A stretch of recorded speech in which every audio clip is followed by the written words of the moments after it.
ورحمۃ اللہ وبرکاتہ۔ وعلیکم السلام۔ ان الحمد للہ نحمده ونستعینه الحمد للہ رب العالمین والصلاة والسلام علی سید المرسلین وعلی آلہ وصحابہ اجمعین اما بعد واعوذ باللہ من الشیطان الرجیم بسم اللہ الرحمن الرحیم ولتکن منکم امة يدعون الى الخیر ویأمرون بالمعروف وینہون عن المنکر۔ صدر محترم، حکام صاحبان اور دور دراز سے آئے ہوئے مہمان خصوصی اور میرے سامنے بیٹھے ہوئے احمد سے ساتھیوں، آج کی سالانہ مسابقہ انجمن میں میرا موضوع خطابت ہے اصلاح معاشرہ میں نوجوانوں کی ذمہ داریاں۔ نوجوان بھائیوں، نوجوان قوم کا سب سے قیمتی سرمایہ ہوتا ہے، قوم کو ان سے بہت سی امید لگی ہوتی ہے، اسی لیے کتاب و سنت میں جوانی کی عمر کو بڑی اہمیت دی گئی ہے اور قیامت کا دن نوجوانوں سے ان کی جوانی کے بارے میں سوال کیا جائے گا۔ جیسا کہ ایک حدیث میں ہے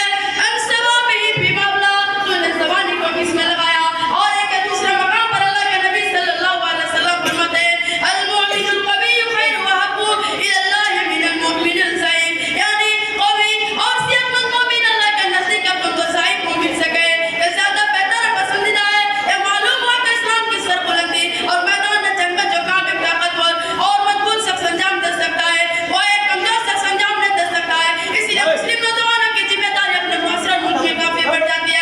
جب یہ بیدار ہوتے ہیں تو قوم و ملت میں عروج و اقبال کا دورہ ہو جاتے ہیں، جب یہ سو جاتی ہے تو پوری قوم سو جاتی ہے اور مستی و زحال کی شکار ہو جاتی ہے۔ اسی لیے اپنی آواز بلند کرنا مسلم نوجوانوں کی سب سے بڑی ذمہ داری ہے۔ اگر مسلم نوجوانوں نے اپنی ذمہ داریوں کو سمجھ کر اس کا حق ادا کر دیا تو یقین جانیے آج دنیا میں انقلاب بڑھ پہنچ سکتا ہے۔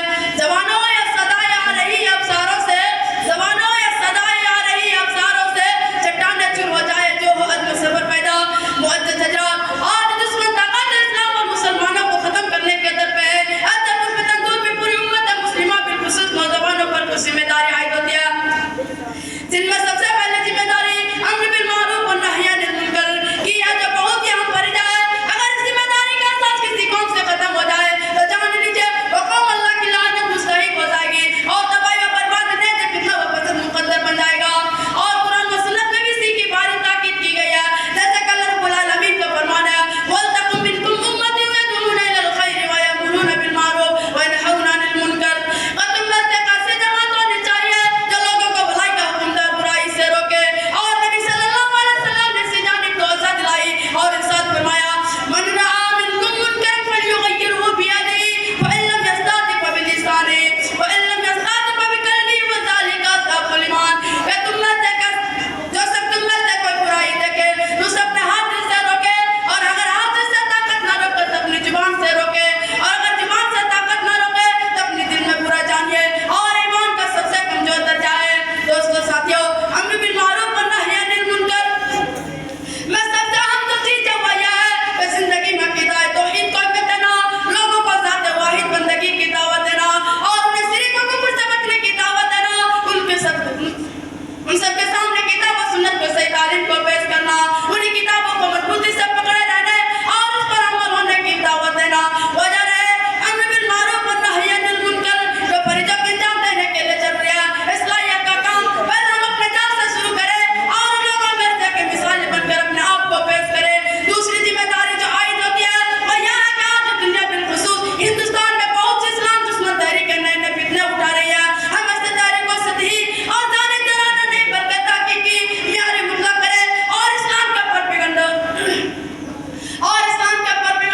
حملہ کتاب کا دفاع کتاب و سنت کی روشنی میں کریں اور اپنے قول و عمل میں جمعیت پیدا کر کے اسلام پوری دنیا میں اسلام کی حقانیت اور سچائی کا جھنڈا لہرائے۔